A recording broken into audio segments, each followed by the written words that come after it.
بھی ہے، وہ لبرلزم بھی اس کو آپ کہتے ہیں، وہ ڈیموکریسی اس کو جمہوریت کہتے ہیں، وہ بھی ہے. لیکن اس کا جو جسے کہتے ہیں نا کہ جو اصل الاصول ہے وہ بہرحال ہیومنزم ہی ہے. وہ کہتے ہیں کہ انسان جو ہے اب خود بھی خدائی کر سکتا ہے. وہ جو خداؤں کی ضرورت تھی وہ انسان ایک جاہل پسماندہ وجٹ انسان کو تھی. تو اب یہ ہے کہ وہ خود اپنے لیے دستور قانون بنائے گا. اتنے تو وہ عقل مند ہیں کہ وہ یہ نہیں کہتے انسان خدا بنے گا اس معنی میں کہ ایک دوسرے کو پوجا کریں گے، کہ وہ دوسرا بھی جو انسان ہے نا وہ کیوں اس کو سجدہ کرے گا. وہ کہتے ہیں انسان بطور جنس جو ہے وہ اپنے لیے قانون، دستور، آئین، نظام زندگی، ہدایت سب وضع کرے گا.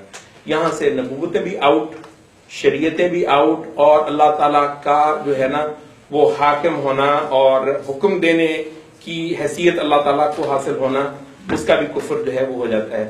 تو یہ وہ اصل جسٹ ہے زمانے کے شرک کی.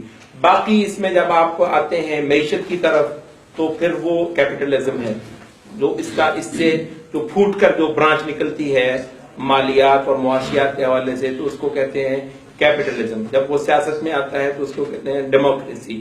جب وہ نظام قضاء اور وغیرہ میں آتا ہے، عدالتوں وغیرہ، تو وہاں پر سیکولرزم مطلب ہے. تو وہ یہ ہے کہ مختلف اس کے پھر یہ موڈز جو ہیں وہ بن جاتے ہیں. تو جو زمانے کا شرک ہے اس سے مراد میری یہی ہے.